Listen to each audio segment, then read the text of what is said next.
Subscribe करें परिष्कार college YouTube channel को और साथ ही बेल आइकन पर क्लिक जरूर करें, जिससे हमारे सभी वीडियोस नोटिफिकेशन सबसे पहले आप तक पहुंचे।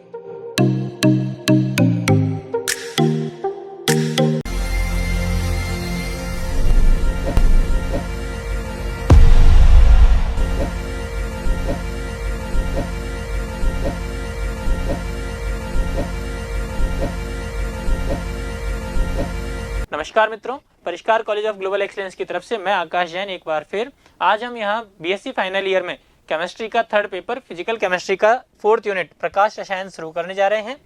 अभी तक यदि आपने परिष्कार वर्ड ऐप को सब्सक्राइब नहीं किया है तो यूट्यूब पर पहले आप परिष्कार वर्ड ऐप को सब्सक्राइब करें, साथ ही बेल आइकन प्रेस करें, जिससे आपको नए नोटिफिकेशन कॉम्पिटिशन एग्जाम से रिलेटेड नए नोटिफिकेशन आपको सबसे पहले मिलते रहें। साथ ही आप परिष्कार कॉलेज के चैनल को भी सब्सक्राइब करें और बेल आइकन प्रेस करें, जिससे आपको परिष्कार कॉलेज के नए नोटिफिकेशन भी मिलते रहें। साथ ही अपने दोस्तों और परिचित लोगों से भी कहें कि वो परिष्कार कॉलेज के चैनल को सब्सक्राइब करें।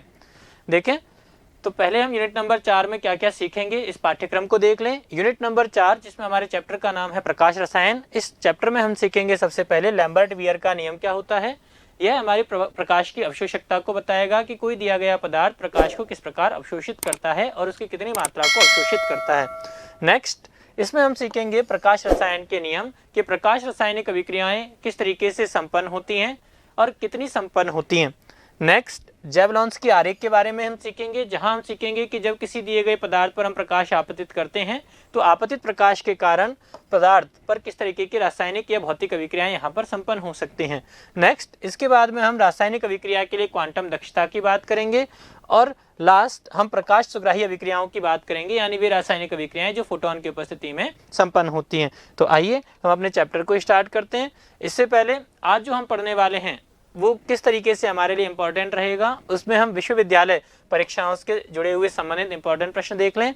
तो यूनिवर्सिटी ऑफ राजस्थान में 2014 और 2016 में हमारे लिए एक प्रश्न पूछा गया है कि लैम्बर्ट-वियर नियम के व्यंजक को व्युत्पन्न करें तथा इसकी सीमाओं का उल्लेख करें। लैम्बर्ट-वियर का नियम क्या होता है, आज के लेक्चर के बाद में हम इसको आसानी से डिफाइन कर पाएंगे। तो सबसे पहले हम चैप्टर का नाम स्टार्ट करने जा रहे हैं कि चैप्टर क्या फोटोकेमिस्ट्री या प्रकाश रसायन क्या होता है। तो इन जनरल रसायन विज्ञान जिसमें हम पढ़ते हैं कि भाई हमने एक पदार्थ लिया जहां पदार्थ का नाम है AB, हमने एक और पदार्थ लिया जहां इस पदार्थ का नाम है CD, और जब इन दोनों पदार्थों की रासायनिक अभिक्रिया होती है तो रासायनिक अभिक्रिया से मान लीजिए एक नया पदार्थ बन गया AC और BD। तो यदि हम इस रासायनिक अभिक्रिया का होना चेक करें तो रासायनिक अभिक्रिया के होने में हम दर्शाएंगे कि प्रारंभ में अभिकारक AB में A और B के बीच में बना हुआ यह बंध टूटेगा और साथ ही अभिकारक CD में C और D के बीच का बना हुआ बंध टूटेगा, और जब अभिक्रिया होगी तो इस अभिक्रिया में A और C के बीच में तथा B और D के बीच में नए बंध का निर्माण होता है। यानी इन जनरल अगर हम रासायनिक अभिक्रियाओं की चर्चा करें तो रासायनिक अभिक्रियाओं के लिए हम कह सकते हैं कि रासायनिक अभिक्रियाएं वे परिवर्तन हैं जिनमें पुराने बंध टूटते हैं और नए बंधों का निर्माण होता है। अब हम जानते हैं कि दो परमाणु जो आपस में एक आकर्षण बल के द्वारा बंधे हुए हैं या जिसको हम बंध के रूप में परिभाषित कर रहे हैं, अगर हमें इस बंध को तोड़ना है तो इस बंध को तोड़ने के लिए हमें कुछ मात्रा में ऊर्जा देनी पड़ेगी या हम कहें कि सिस्टम कुछ मात्रा में ऊर्जा अवशोषित करता है, एनर्जी एब्जॉर्ब करता है, और इस प्रक्रम को हम एंडोथर्मिक प्रोसेस या ऊष्मा शोषी प्रक्रम कहते हैं। बीएससी पार्ट 1 में जब हमने रासायनिक अभिक्रियाओं की बल गतिकी पढ़ी थी तब भी हमने रासायनिक अभिक्रियाओं के होने की प्रोग्रेस को समझाया था, जहां हमने पढ़ा कि यदि कोई रासायनिक अभिक्रिया संपन्न होती है तो प्रारंभ में रासायनिक अभिक्रिया में उपस्थित अभिकारक ऊर्जा की कुछ मात्रा अवशोषित करके दहलीज ऊर्जा अवस्था या अधिकतम ऊर्जा अवस्था तक पहुंचते हैं। यानी अगर हम इस अभिक्रियाओं को देखें तो इस अभिक्रिया को देखने पर हम पाएंगे कि रासायनिक अभिक्रिया संपन्न होने के लिए पहली और आवश्यक शर्त है कि रासायनिक अभिक्रिया में अभिकारक अणु ऊर्जा अवशोषित करके दहलीज ऊर्जा अवस्था तक पहुंचेंगे। यानी ऊर्जा का अवशोषण अगर नहीं होगा तो रासायनिक अभिक्रिया कभी भी संपन्न नहीं होगी, और जब ये दहलीज ऊर्जा अवस्था तक पहुंचते हैं तो उसके बाद में हो सकता है कि अभिकारक उत्पाद में परिवर्तित हो जाएं। तो ये हमारा उत्पाद P या फिर हो सकता है कि ये उत्पाद में परिवर्तित हो जाएं कुछ इस तरीके से। यदि हम इन दोनों केस में देखें तो केस फर्स्ट में जहां हमारे उत्पाद की ऊर्जा अभिकारक अणु की ऊर्जा की तुलना में अधिक है, और केस सेकंड में हम देखें तो उत्पाद की ऊर्जा अभिकारक अणु की ऊर्जा की तुलना में कम है। तो इन दोनों केसेज में हम कह सकते हैं कि ओवरऑल एक बार प्रक्रम हमारा ऊष्माशोषी और एक बार रासायनिक अभिक्रिया या प्रक्रम हमारा ऊष्माक्षेपी प्रकृति का होता है। तो ये तो अगर हम ओवरऑल रासायनिक अभिक्रिया को देखें तो ओवरऑल रासायनिक अभिक्रिया के लिए हम कह सकते हैं कि प्रक्रिया ऊष्माशोषी या ऊष्माक्षेपी कुछ भी हो सकती है। लेकिन अगर हम रासायनिक अभिक्रिया के इनिशियल स्टेप या पद संख्या 1 को देखें तो हम कहेंगे कि पद संख्या 1 या रासायनिक अभिक्रिया संपन्न होने के लिए पहली प्राइमरी और इम्पोर्टेंट आवश्यक शर्त यही है कि रासायनिक अभिक्रिया संपन्न होने के लिए अभिकारक अणु ऊर्जा अवशोषित करके दहलीज ऊर्जा अवस्था तक पहुंचने चाहिए। कम से कम दहलीज ऊर्जा अवस्था तक पहुंचने ही चाहिए। जब तक दहलीज ऊर्जा अवस्था तक नहीं पहुंचेंगे तब तक रासायनिक अभिक्रिया संपन्न नहीं होगी। तो देखें, हम लिख सकते हैं कि वे प्रक्रम या प्रोसेस जिनमें अभिकारक अणुओं के मध्य बने हुए पुराने बंध टूटते हैं और नए बंधों का निर्माण होता है। यानी रासायनिक अभिक्रियाएं जो हैं उनमें पुराने बंध टूटेंगे और जब पुराने बंध टूटेंगे तो नए बंधों का निर्माण होगा। कुल मिलाकर ये प्रक्रम रासायनिक अभिक्रिया या केमिकल रिएक्शन कहलाते हैं। यानी पुराने बंध टूटेंगे और नए बंधों का निर्माण होगा। नेक्स्ट, अभी हमने कहा कि जब पुराने बंध टूटेंगे तो प्रक्रम के लिए कुछ मात्रा में ऊर्जा की आवश्यकता होगी। यानी बंध का टूटना एक एंडोथर्मिक या ऊष्माशोषी प्रक्रम है, और जब नए बंधों का निर्माण होगा तो उसके लिए ऊर्जा उत्सर्जित होगी। यानी बंध का बनना एक ऊष्माक्षेपी प्रक्रम होता है। तो देखें, बंध वियोजन या बंध टूटने के लिए यानी स्टेप नंबर 1 के लिए कुछ मात्रा में ऊर्जा की आवश्यकता होती है और ये ऊर्जा निकाय को अवशोषित करनी पड़ती है। यानी हम लिख सकते हैं कि किसी भी रासायनिक अभिक्रिया का प्रथम पद सदैव ऊष्माशोषी होता है। रासायनिक अभिक्रिया का प्रथम पद सदैव ऊष्माशोषी होता है। ऊष्मा मतलब ऊर्जा और शोषी यानी अवशोषण करना। या रासायनिक अभिक्रिया जब संपन्न होती है तो पहले ऊष्मा अवशोषित करती है। अब अगर मान लीजिए रासायनिक अभिक्रिया में 5 जूल की ऊर्जा अवशोषित होती है और 10 जूल की ऊर्जा उत्सर्जित हो जाती है, तो ओवरऑल हम नेट रिजल्टेंट में कहेंगे कि 5 जूल की ऊर्जा अवशोषित हुई और 10 जूल की ऊर्जा उत्सर्जित हुई, यानी नेट 5 जूल की ऊर्जा उत्सर्जित हो गई। और ओवरऑल हम उस रासायनिक अभिक्रिया को ऊष्माक्षेपी कहेंगे, या ओवरऑल हम उस रासायनिक प्रक्रम को ऊष्माशोषी कह सकते हैं यदि अवशोषित होने वाली ऊर्जा का मान 15 जूल, उत्सर्जित होने वाली ऊर्जा के मान 10 जूल से अधिक है। तो ओवरऑल हम उस रासायनिक अभिक्रिया को क्या कहते हैं? ये थर्मोडायनेमिक्स का अप्रोच है। लेकिन इनिशियली या फर्स्ट स्टेप को हम क्या कहेंगे? फर्स्ट स्टेप हमेशा रासायनिक अभिक्रिया का ऊष्माशोषी होगा, क्योंकि अभिकारक अणु जब तक ऊर्जा अवशोषित करके दहलीज ऊर्जा अवस्था तक नहीं पहुंचेंगे तब तक उत्पाद का निर्माण नहीं होगा। तो देखें, हमने यही लिखा पॉइंट नंबर 2 कि किसी रासायनिक अभिक्रिया का प्रथम पद सदैव ऊष्माशोषी होता है। अभिकारक अणु ऊर्जा को अवशोषित करके दहलीज ऊर्जा अवस्था तक पहुंचते हैं। नेक्स्ट, अतः हमने ओवरऑल कंक्लूजन में लिखा कि रासायनिक अभिक्रिया को संपन्न होने के लिए आवश्यक है कि निकाय या अभिकारक अणु ऊर्जा अवशोषित करें, या उनके लिए कुछ ऊर्जा की आवश्यकता होती है। देखें, आगे देखते हैं। तो ऊर्जा अवशोषित होती है। अब ये ऊर्जा हम किस तरीके से अभिकारक अणु को दे सकते हैं, इसके आधार पर हमारी रासायनिक अभिक्रियाएं 2 प्रकार की हो सकती हैं। नंबर 1 ऊष्मीय रासायनिक अभिक्रिया या थर्मल रिएक्शन, और नंबर 2 प्रकाश रासायनिक अभिक्रियाएं या फोटोकेमिकल रिएक्शन। चेक करें, देखिए हमने एक कंटेनर लिया और इस कंटेनर में हमने 2 रिएक्टेंट ले लिए, रिएक्टेंट R1 और रिएक्टेंट R2, जहां हमने कहा कि रिएक्टेंट R1 और R2 आपस में मिलकर अभिकारक अणु उत्पाद का निर्माण करते हैं। जब ये अभिकारक अणु उत्पाद का निर्माण करते हैं तो अभी हमने कहा कि प्रथम पद में निकाय कुछ मात्रा में ऊर्जा अवशोषित करके या सक्रियण ऊर्जा के बराबर ऊर्जा लेकर के उच्च ऊर्जा अवस्था, दहलीज ऊर्जा अवस्था तक पहुंचते हैं। अब उच्च ऊर्जा अवस्था तक पहुंचने के लिए हमने इनको कुछ ऊर्जा दी, और ऊर्जा देने का ये तरीका हो सकता है कि हम इस कंटेनर को गर्म कर दें, या हो सकता है कि हम इस कंटेनर में ऊष्मीय रासायनिक अभिक्रिया या अभिकारक अणुओं के मध्य होने वाली परस्पर टक्करों को बढ़ा दें, और इन दोनों प्रक्रमों में निकाय को ऊर्जा अवशोषित होगी और अभिकारक अणु उच्चतम ऊर्जा अवस्था या दहलीज ऊर्जा अवस्था तक पहुंच पाएंगे। तो जब ऐसा प्रक्रम होता है तो ऐसी रासायनिक अभिक्रियाओं को हम थर्मल रिएक्शन या ऊष्मीय रासायनिक अभिक्रियाएं कह देते हैं। सेकंड, मान लीजिए कुछ ऐसा हो कि हमने एक कंटेनर लिया और इस कंटेनर में अब हमने 2 रिएक्टेंट, एक बार R1 और एक बार R2 को यहाँ पर भर दिया। R1 और R2 को भर के रखने के बाद में अब हमने इनको सूर्य के प्रकाश के संपर्क में रख दिया।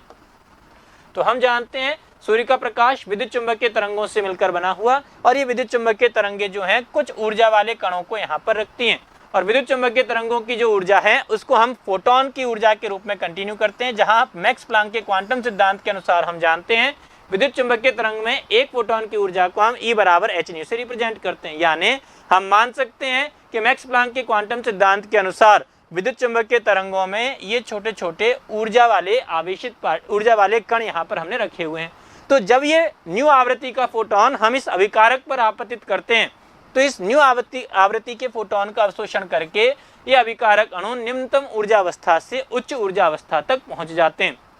जैसे ये निम्न ऊर्जा अवस्था से उच्च ऊर्जा अवस्था तक पहुंचेंगे, अभिकारक अणु सक्रिय हो जाता है और सक्रिय अभिकारक अणु उत्पाद में परिवर्तित हो सकते हैं। तो देखें दोनों तरीके की रासायनिक अभिक्रियाएं, दोनों तरीके की रासायनिक अभिक्रियाओं में हम कह रहे हैं फर्स्ट स्टेप ऊष्माशोषी है, लेकिन फर्स्ट स्टेप होने के दो तरीके।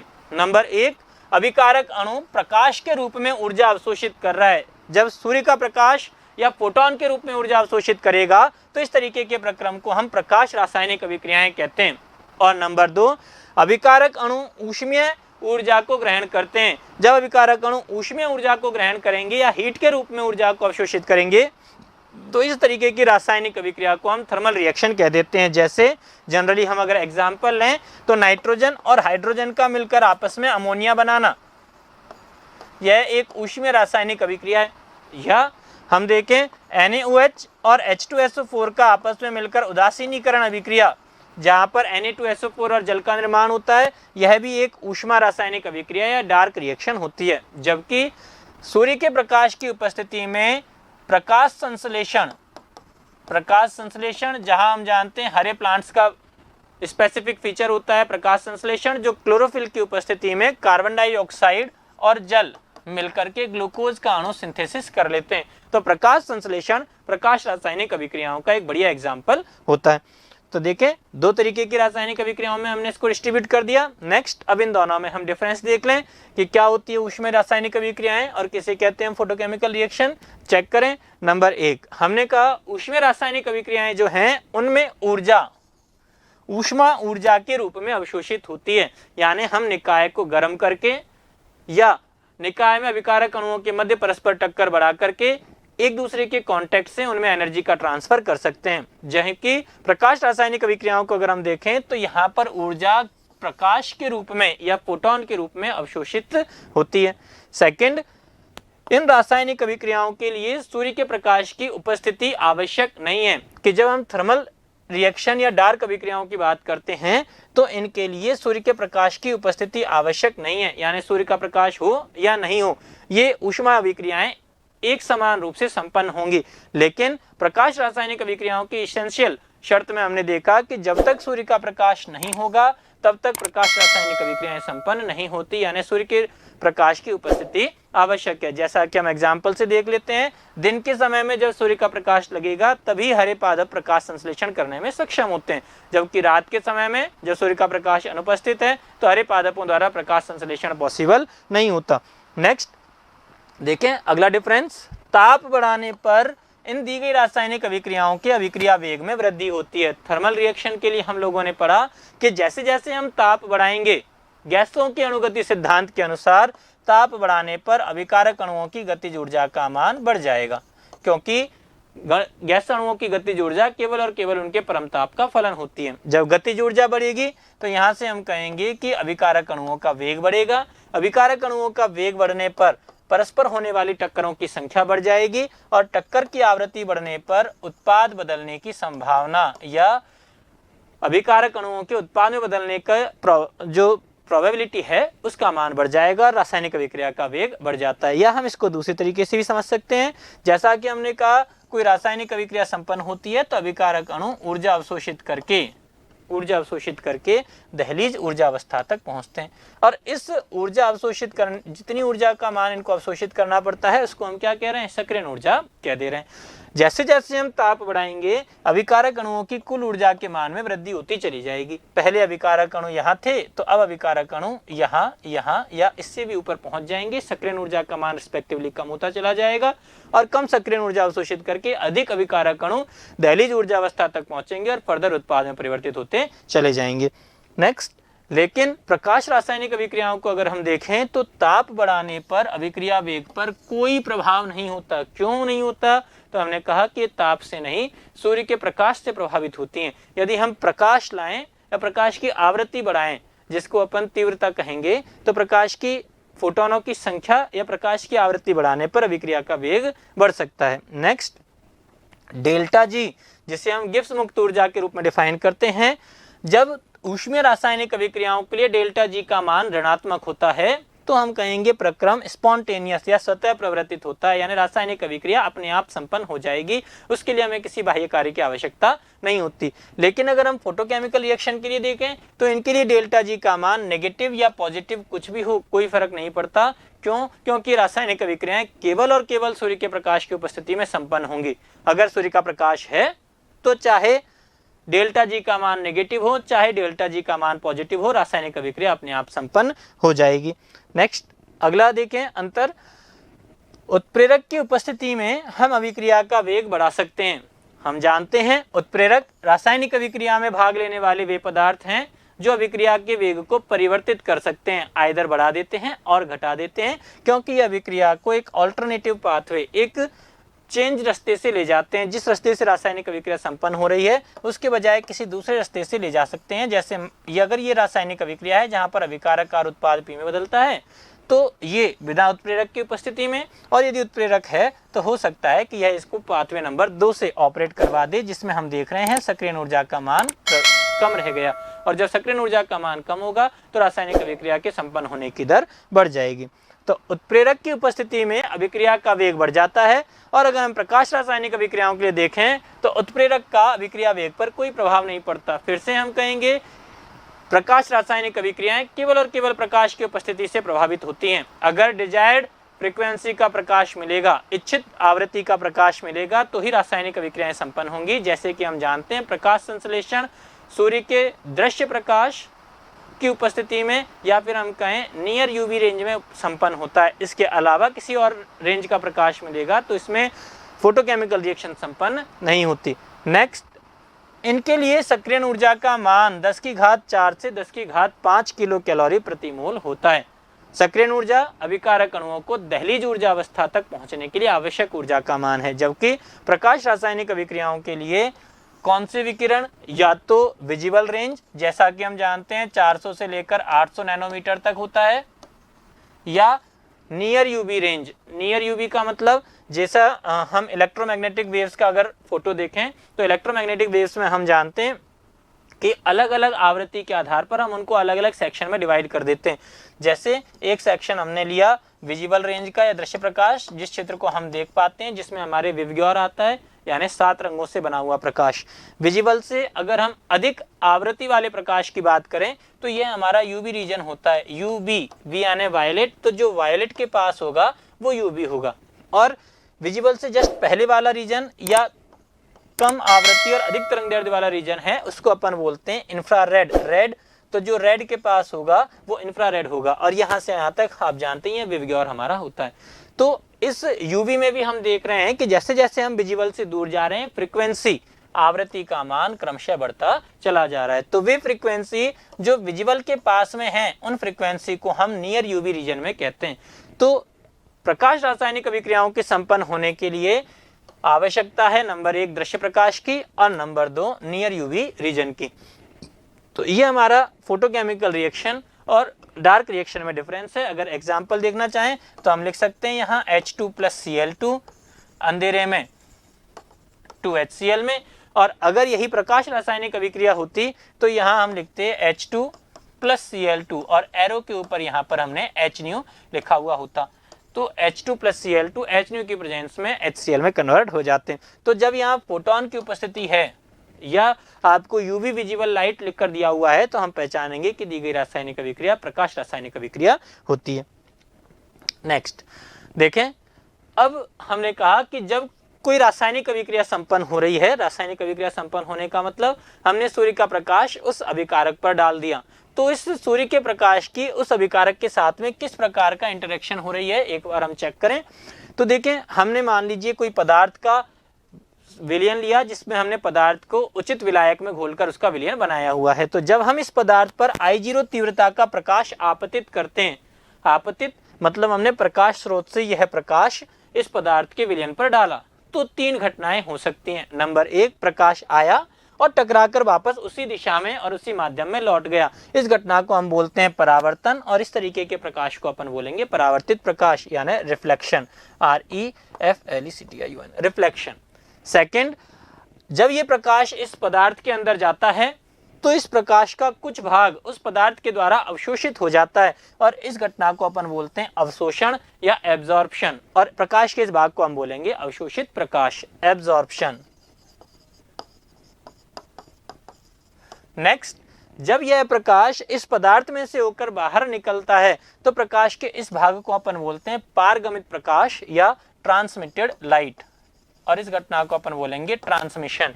ठीक है, तो हमने कहा कि जब कोई पदार्थ पर, जब किसी पदार्थ पर या पदार्थ के विलयन पर कोई प्रकाश आपतित किया जाता है तो I0 तीव्रता का प्रकाश आपतित करने पर 3 घटनाएं होती हैं। नंबर 1, प्रकाश वापस टकराकर उसी माध्यम में लौट जाए यानी परावर्तित प्रकाश। नंबर 2, प्रकाश आए उस पदार्थ के अंदर जाए और प्रकाश का कुछ भाग उस पदार्थ द्वारा अवशोषित कर लिया जाए यानी अवशोषण। और नंबर 3, पदार्थ आए और पदार्थ में से होकर प्रकाश बाहर की तरफ निकल जाए और इस घटना को अपन बोलते हैं पारगमन, और प्रकाश की इस तीव्रता आवृत्ति को अपन बोलेंगे पारगमित प्रकाश। ठीक, तो ओवरऑल हम रिप्रेजेंट कर सकते हैं कि आपतित प्रकाश की तीव्रता यदि I0 है तो I0 बराबर IA plus IT plus IR, यानी आपतित प्रकाश का कुछ भाग अवशोषित हो जाता है, कुछ भाग पारगमित हो जाता है और कुछ भाग परावर्तित हो जाता है। यदि हम I को डिनोट करें तो यहाँ I इस प्रकाश की तीव्रता को डिनोट करती है। तीव्रता से क्या मतलब है, जैसे हमने कहा कि ये हमारा सरफेस एरिया है जिस पर प्रकाश आपतित हो रहा है, तो यदि इस सरफेस एरिया पर इकाई समय में पर यूनिट टाइम में आपतित होने वाले फोटोनों की संख्या को हम काउंट करें, जैसे मान लीजिए 100 फोटोन पर यूनिट टाइम यानी पर सेकंड यहाँ पर आपतित हो रहे हैं, तो हम कहेंगे इस प्रकाश की तीव्रता 100 फोटोन है। अगर 1000 होते तो यहाँ 1000 फोटोन पर यूनिट टाइम या पर यूनिट सेकंड हम इसकी तीव्रता को डिनोट कर देते। तो यहाँ पर हमने कहा कि जब कोई विकिरण किसी पदार्थ के संपर्क में आता है या पदार्थ के विलयन के संपर्क में आता है तो 3 घटनाएं होती हैं। नंबर 1, प्रकाश का परावर्तन, नंबर 2, प्रकाश का अवशोषण, और नंबर 3, प्रकाश का पारगमन। जैसा कि हम जानते हैं कि गर्मी के दिनों में हम लोग जब ज़्यादा गहरे रंग के कपड़े पहनते हैं या ब्लैक कलर के कपड़े पहनते हैं तो ब्लैक रंग प्रकाश का अच्छा अवशोषक होता है और काला रंग प्रकाश को अवशोषित करेगा, जिसकी वजह से जब हम ज़्यादा मात्रा में प्रकाश अवशोषित करेंगे तो हमें कंपैरेटिवली गर्मी का एहसास होने लगेगा। लेकिन सर्दी के दिनों में हम जब गहरे रंग के कपड़े पहनेंगे तो अब यही प्रकाश हम अवशोषित करेंगे, ऊष्मा हमें मिलेगी और हमें तुलनात्मक रूप से कम सर्दी का एहसास हो जाता है। नेक्स्ट, तो देखें किसी पदार्थ पर प्रकाश के आपतन से हमने कहा 3 घटनाएं घट रही हैं। नंबर 1, प्रकाश का कुछ भाग परावर्तित हो रहा है, नंबर 2, प्रकाश का कुछ भाग अवशोषित होता है, और नंबर 3, प्रकाश का कुछ भाग पारगमित हो जाता है। इनमें से हम जानते हैं परावर्तित प्रकाश ये हमारे लिए बहुत इंपॉर्टेंट घटना है। इसी के कारण हम किसी पदार्थ को देख पाते हैं कि वो किस रंग का हमें दिखाई देता है। कैसे, जैसे कि हमने कहा ये हमारा कोई ऑब्जेक्ट है और इस ऑब्जेक्ट पर यहाँ प्रकाश स्रोत से आने वाला प्रकाश टकराया। अब जब ये ऑब्जेक्ट से टकराने वाला प्रकाश परावर्तित होकर किसी ऑब्जर्वर की आंख में जाएगा, तो जब यह ऑब्जर्वर की आंखों तक पहुंचेगा और ऑब्जर्वर इस कौन से प्रकाश के भाग को देख रहा है, परावर्तित प्रकाश के भाग को देख रहा है, और जिस आवृत्ति का ये प्रकाश ऑब्जर्वर की आंखों में पहुंचेगा या प्रेक्षक की आंखों में पहुंचेगा उसी रंग का ये वस्तु इसको दिखाई दे जाएगी। मान लीजिए प्रकाश आया तो सही लेकिन यहाँ वापस नहीं गया, यानी किसी प्रकाश का परावर्तन नहीं हुआ। इसका मतलब सारा का सारा प्रकाश या तो अवशोषित हो गया या तो सारा का सारा प्रकाश पारगमित हो गया। तो हमें यह वस्तु काली दिखाई देती है या हम कहेंगे कि इस वस्तु का रंग हमें काला नजर आएगा। कब? जब यह वस्तु सारा का सारा प्रकाश अवशोषित कर लेती है। तो देखें, हमने कहा 3 घटनाएं यहाँ पर हुई हमारे पास में। नंबर 1, प्रकाश का कुछ भाग परावर्तित हो गया। नंबर 2, प्रकाश का कुछ भाग अवशोषित हो गया। और नंबर 3, प्रकाश का कुछ भाग पारगमित हो गया। प्रकाश रासायनिक अभिक्रियाएं जो संपन्न होती हैं वो केवल और केवल अवशोषित प्रकाश के द्वारा संपन्न होती है, ना तो परावर्तित प्रकाश के द्वारा और ना ही पारगमित प्रकाश के द्वारा। क्यों? क्योंकि हमने कहा कि जब हम किसी पदार्थ में या पदार्थ के विलयन में प्रकाश यानी फोटोन आपतित करवाते हैं तो फोटोनों का इस पदार्थ या पदार्थ के विलयन द्वारा अवशोषण जब होगा तो केवल अवशोषण के केस में ये पदार्थ का पार्टिकल ए और यहाँ प्रकाश के पार्टिकल यानी फोटोन की आपस में इंटरेक्शन होगी और ये फोटोन अपनी ऊर्जा का कुछ भाग इस पदार्थ को दे पाएंगे। अब ऊर्जा अवशोषित करके यह पार्टिकल ए जो पहले निम्न ऊर्जावस्था में था अब उच्च ऊर्जावस्था में जाएगा और ऊर्जा का अवशोषण होने के बाद उच्च ऊर्जावस्था या दहलीज ऊर्जावस्था तक यदि ये पहुंच पाता है तो बंध टूट करके अभिकारक अणु से उत्पाद अणु में परिवर्तित हो पाएगा। यानी प्रकाश रासायनिक अभिक्रियाएं केवल और केवल किसके द्वारा? अवशोषित प्रकाश के द्वारा संपन्न होती है क्योंकि यहाँ पर ही फोटोन का इस पदार्थ के पार्टिकल से इंटरेक्शन हो रहा है। नेक्स्ट, तो देखें, प्रकाश के अवशोषण के आधार पर भी अब हम इन पदार्थों को 2 भागों में बांट सकते हैं। नंबर 1, एक्टिनिक, जैसे हमने कहा फ्लोचार्ट में, नंबर 1 एक्टिनिक पदार्थ और नंबर 2 डाइएक्टिनिक पदार्थ। क्या होते हैं एक्टिनिक और क्या होते हैं डाइएक्टिनिक पदार्थ? चेक करें। वे पदार्थ जिनके द्वारा प्रकाश का अवशोषण बहुत अधिक होता है यानी जिनकी अवशोषण क्षमता बहुत अधिक होती है, ऐसे पदार्थ को हम एक्टिनिक पदार्थ कह देते हैं। जबकि वे पदार्थ जिनके द्वारा प्रकाश का अवशोषण तुलनात्मक रूप से कम होता है, ऐसे पदार्थों को हम डाइएक्टिनिक पदार्थ कह देते हैं। नेक्स्ट, तो जो टर्म हमारी बीच में एक काम आई थी, इंटेंसिटी या तीव्रता, क्या होती है? तो हमने कहा पर यूनिट एरिया यानी इकाई क्षेत्रफल पर यूनिट टाइम यानी एकांक समय। अब समय का एकांक मान चाहे वो सेकंड हो, चाहे वो मिनट हो, चाहे घंटे हो, हम समय की कोई भी इकाई लेंगे लेकिन उसका यूनिटी वैल्यू यहाँ पर कैलकुलेट करेंगे। तो इकाई क्षेत्रफल पर इकाई समय में कितने फोटोन आपतित होते हैं, उन फोटोनों की संख्या उसकी इंटेंसिटी या तीव्रता कहलाती है। पर यूनिट टाइम में यूनिट एरिया पर इंसिडेंट होने वाले नंबर ऑफ फोटॉन्स कितने हैं वो उसका क्या कहलाएगा? इंटेंसिटी या तीव्रता कहलाती है।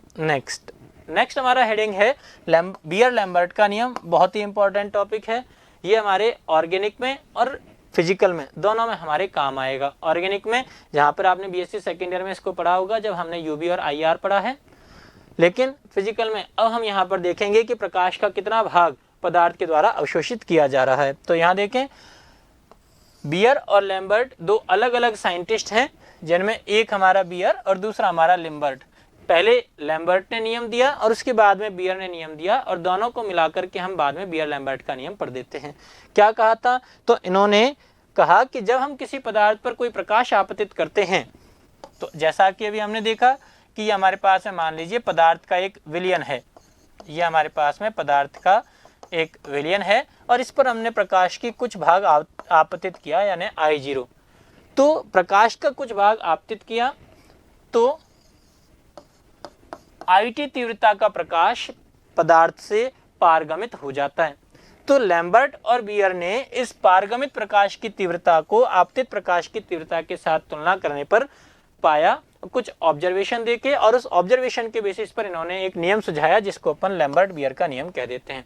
इन्होंने इस आपतित प्रकाश की तीव्रता और पारगमित प्रकाश की तीव्रता I0 और IT की तुलना करने पर देखा कि इस पर पदार्थ के विलयन की सांद्रता C का क्या इम्पैक्ट पड़ता है, और इन्होंने साथ ही ऑब्जर्व किया कि हम इसे जिस पदार्थ के चैम्बर में से होकर गुजार रहे हैं उस पदार्थ के चैम्बर की लंबाई L कितनी है, उसका इस तीव्रता पर क्या इम्पैक्ट पड़ रहा है।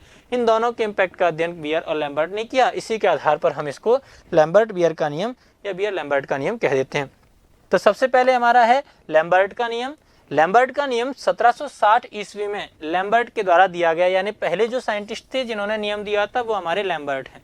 लैम्बर्ट का नियम क्या कहता है कि जब हम किसी समांगी अवशोषक पदार्थ से, एक समान विलयन हमारा बना हुआ है पदार्थ का, तो जब हम किसी समांगी अवशोषक पदार्थ से एक वर्णीय प्रकाश, मोनोक्रोमेटिक लाइट या एक रंग का प्रकाश को प्रवाहित करते हैं तो पारगमित प्रकाश की तीव्रता IT आपतित प्रकाश की तीव्रता की तुलना में कम रह जाती है और तीव्रता में यह कमी प्रकाश पथ के द्वारा तय की गई दूरी L के समानुपाती होती है। यानी यहाँ पर लैम्बर्ट और बियर ने दो बातें कही। नंबर एक, अगर हम लैम्बर्ट के नियम की बात करें तो इन्होंने हमें सबसे पहले बताया कि पारगमित प्रकाश की तीव्रता जिसको अपन IT से डिनोट करें और आपतित प्रकाश की तीव्रता यदि हम इसको I0 से डिनोट करें तो IT is less than I0, यानी बाहर निकलने वाले प्रकाश की तीव्रता आपतित प्रकाश की तीव्रता की तुलना में कुछ कम होगी। और नंबर दो, यह कमी इस तय की गई दूरी के समानुपाती होती है।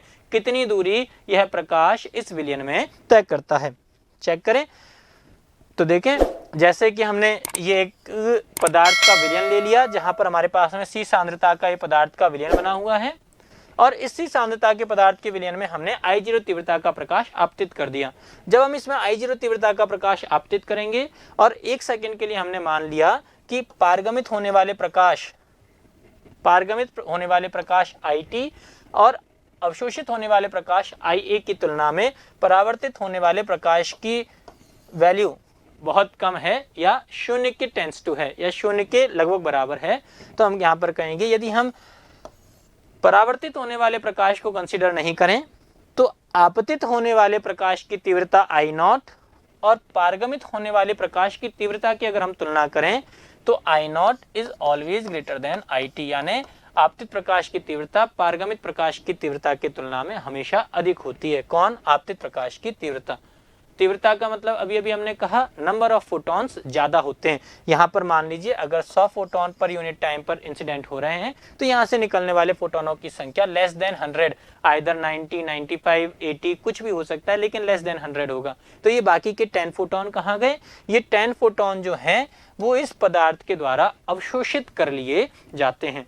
ठीक, तो लैम्बर्ट का नियम क्या कहता है? आपतित प्रकाश की तीव्रता और पारगमित प्रकाश की तीव्रता की अगर हम तुलना करें तो पारगमित प्रकाश की तीव्रता IT की तुलना में आपतित प्रकाश की तीव्रता अधिक है, यानी बाहर निकलने के बाद प्रकाश की तीव्रता में कमी आ जाती है। सेकंड, अब कितनी कमी आती है यह हम यहां से चेक कर सकते हैं कि यदि यह प्रकाश L सेंटीमीटर दूरी इस विलयन में तय करता है, यदि यह प्रकाश L सेंटीमीटर दूरी इस विलयन में तय करता है तो जितनी ज्यादा ये दूरी तय करता जाएगा उसी के रेस्पेक्ट में पारगमित प्रकाश की तीव्रता कम होती चली जाएगी। तो यदि हम इसे डिनोट करें तो हम क्या कह सकते हैं? दैट DI अपॉन DX, मान लीजिए हमने इसको छोटे छोटे फ्रेगमेंट में डिवाइड कर दिया,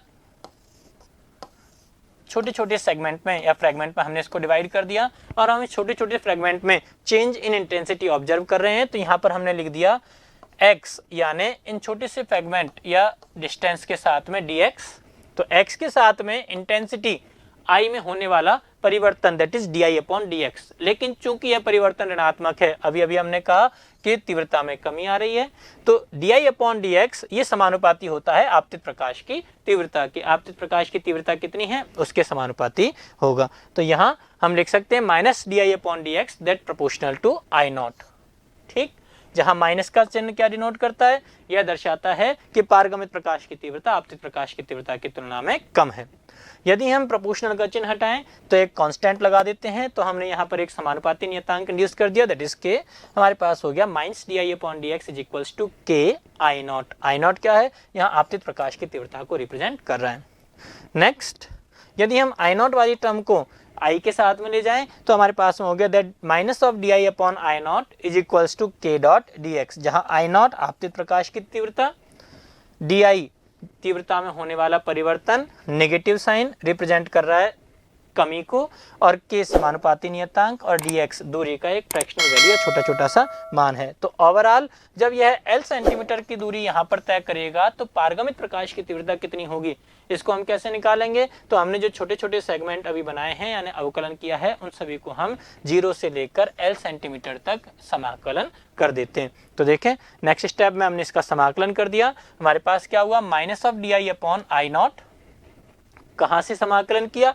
लोअर लिमिट I0 जहां से हम चले थे, और अपर लिमिट IT जहां से होकर प्रकाश हमारा पारगमित हो गया, IT तीव्रता का प्रकाश आपतित हुआ, सॉरी I0 तीव्रता का प्रकाश आपतित हुआ और IT तीव्रता का प्रकाश बनकर पारगमित हो गया। That equals to integration from x is equals to 0, यानी प्रारंभ में हम 0 दूरी चले थे और उसके बाद में फाइनली हम L सेंटीमीटर की दूरी तय कर लेते हैं और इंटीग्रेशन करना है किसका, k डॉट dx का।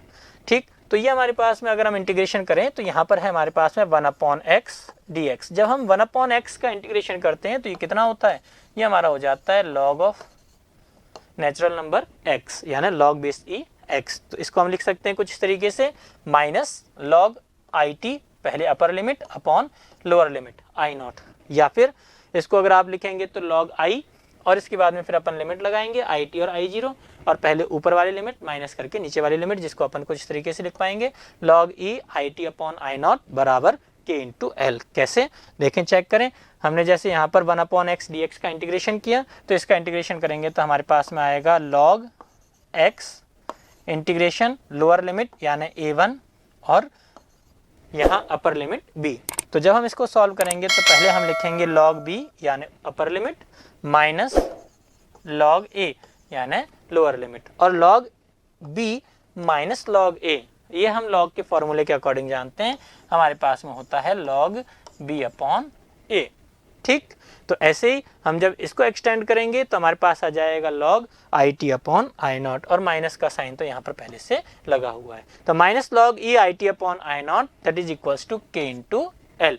यहाँ पर k समानुपाती नियतांक है, इसका तो इंटीग्रेशन होगा नहीं, और dx का जब हम इंटीग्रेशन करेंगे तो आएगा x और फिर हम इस x की लिमिट लगाएंगे दैट इज l माइनस 0 यानी l।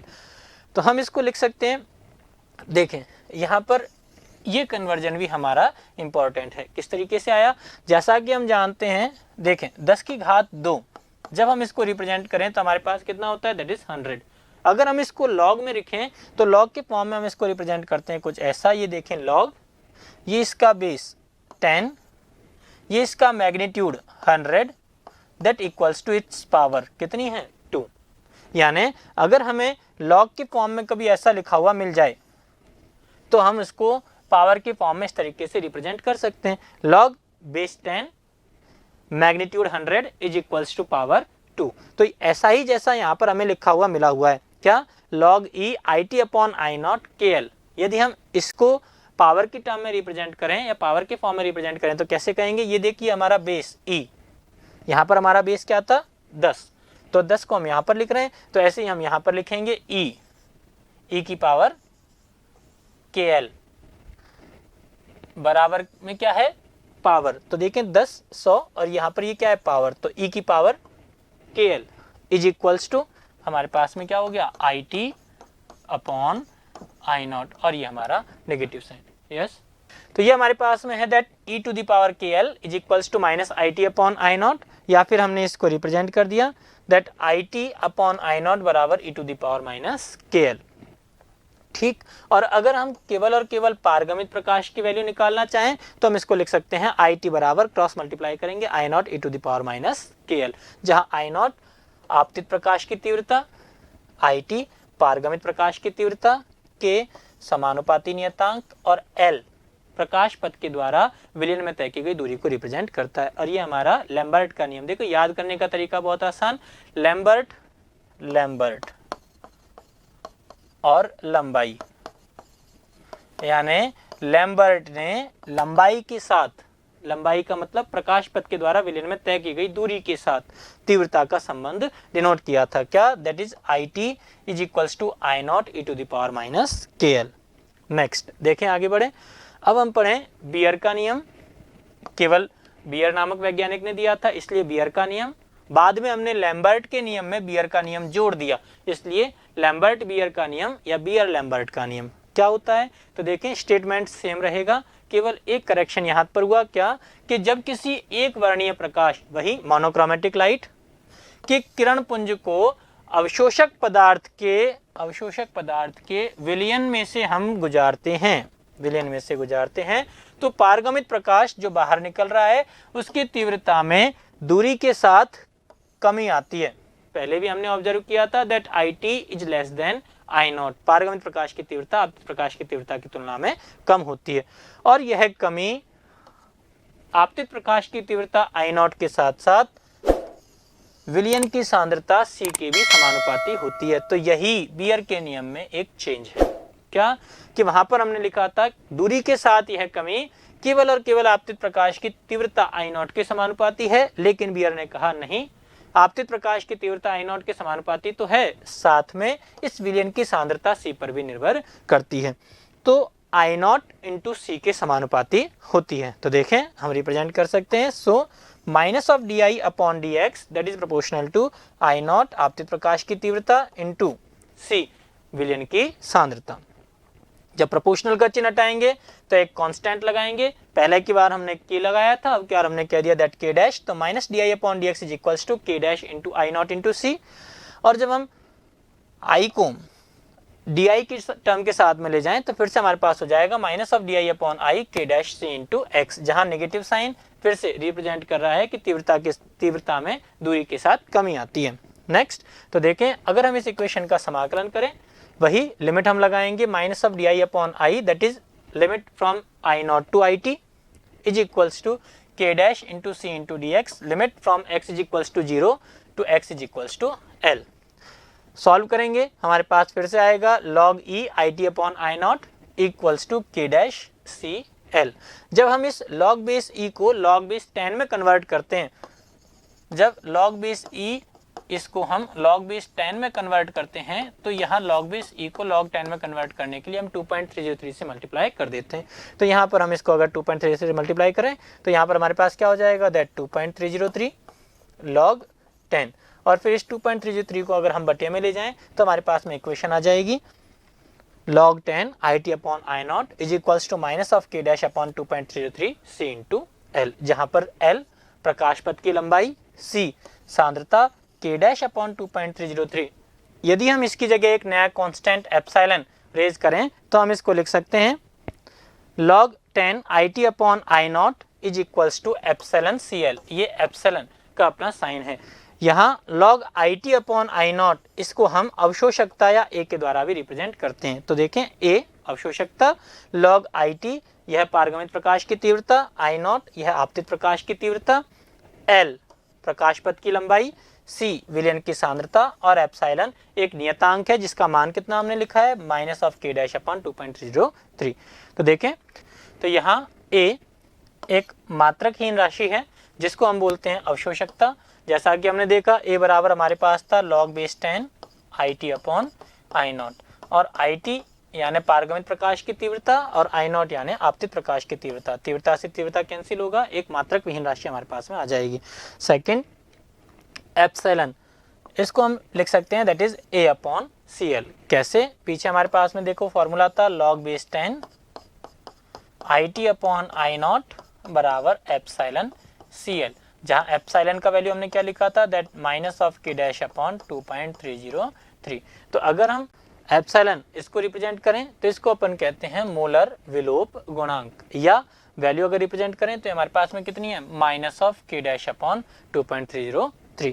ठीक, तो एप्सिलॉन के लिए हम यहाँ पर वैल्यू लिख पाएंगे A upon C into L, जहाँ पर A हमारा लिमिटलेस क्वांटिटी है, C पदार्थ की सांद्रता को रिप्रेजेंट करता है, और सांद्रता का हमारा मात्रक क्या था मोल लीटर इनवर्स, और L ये हमारा क्या रिप्रेजेंट कर रहा है सेंटीमीटर या लंबाई को रिप्रेजेंट करता है। तो ओवरऑल अगर हम इसका यूनिट निकालना चाहें तो देखें यह सांद्रता की इकाई और इसका इनवर्स, और यह लंबाई पदार्थ की मात्रा, और इस पदार्थ जिस अवशोषक पदार्थ जिसमें रखा हुआ है उस प्रकाश पथ की लंबाई L, और उसका इनवर्स हमने यहाँ पर रिप्रेजेंट कर दिया। तो ओवरऑल यूनिट हम लिख पाएंगे that mole inverse litre centimetre inverse, तो मोल इनवर्स लीटर और सेंटीमीटर इनवर्स। तो ये हमारा था बियर लैम्बर्ट का नियम, जिसका ओवरऑल रिजल्टेंट अगर हम देखें तो हमारे पास में आया है that A is equals to epsilon CL।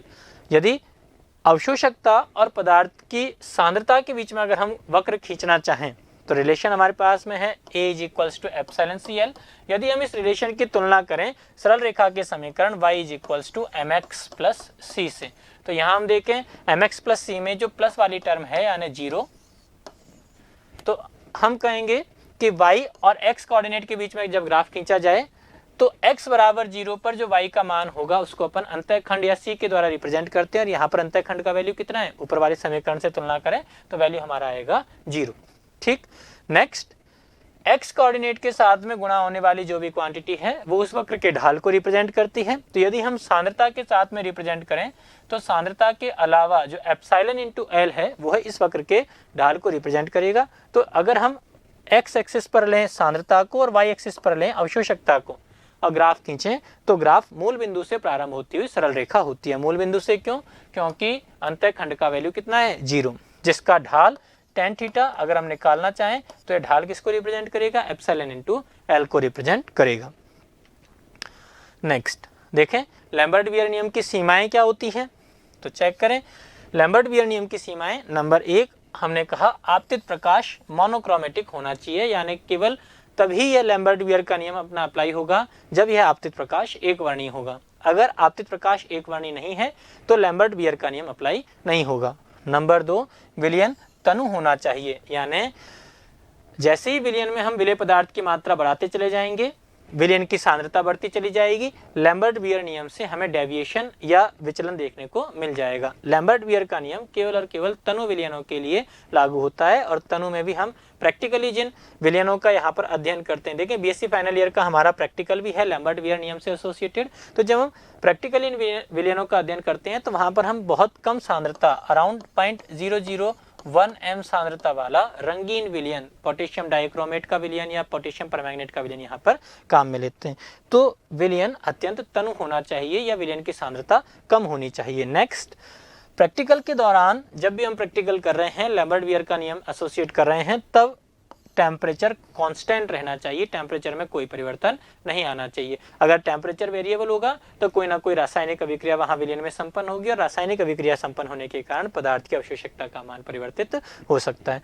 Next विलयन में उपस्थित विलेय पदार्थ का कोएगुलेशन या स्कंदन नहीं होना चाहिए। कभी कभी क्या होता है कि विलयन में दो विपरीत आवेशित अणु आपस में मिलते हैं और एक भारी अणु बनाकर वो स्कंदित हो जाते हैं, जैसा कि हमने कॉलॉइड में पढ़ा हुआ है। तो ऐसा अगर होगा तो विलयन में उपस्थित विलेय कणों की अवशोषकता प्रभावित होती है। नेक्स्ट विलयन में उपस्थित विलेय का संगुणन वियोजन या अपघटन नहीं होना चाहिए। अब संगुणन और वियोजन के बारे में हम चैप्टर नंबर 5 विलयन चैप्टर में हम लोग पढ़ चुके हैं। संगुणन का मतलब जहां हमने पढ़ा कि अगर हमारे पास कंपोनेंट है AB और विलयन अवस्था में यह AB द्विलक त्रिलक या पॉलीमर बना लेता है, डायमर ट्राइमर या पॉलीमर बना लेता है, तो संगुणन नहीं होना चाहिए क्योंकि उससे विलयन में उपस्थित विलेय कणों की संख्या में परिवर्तित होगा और उससे अवशोषकता का मान प्रभावित हो जाएगा। या फिर वियोजन भी नहीं होना चाहिए, यानी ऐसा नहीं कि यह AB अपने घटक पदार्थ A और B में टूट गया, या फिर विलयन में उपस्थित विलेय पदार्थ का अपघटन भी नहीं होना चाहिए।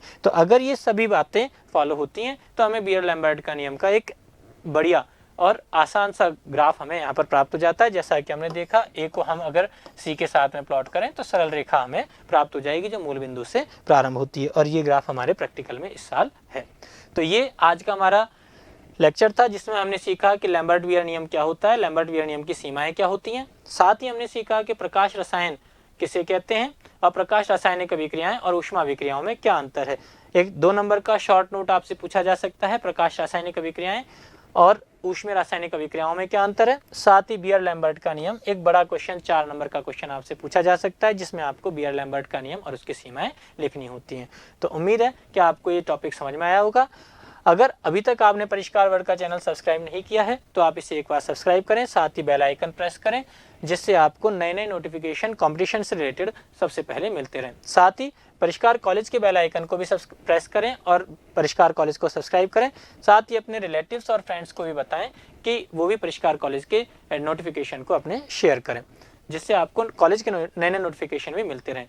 नए लेक्चर में हम फिर से मिलेंगे। धन्यवाद।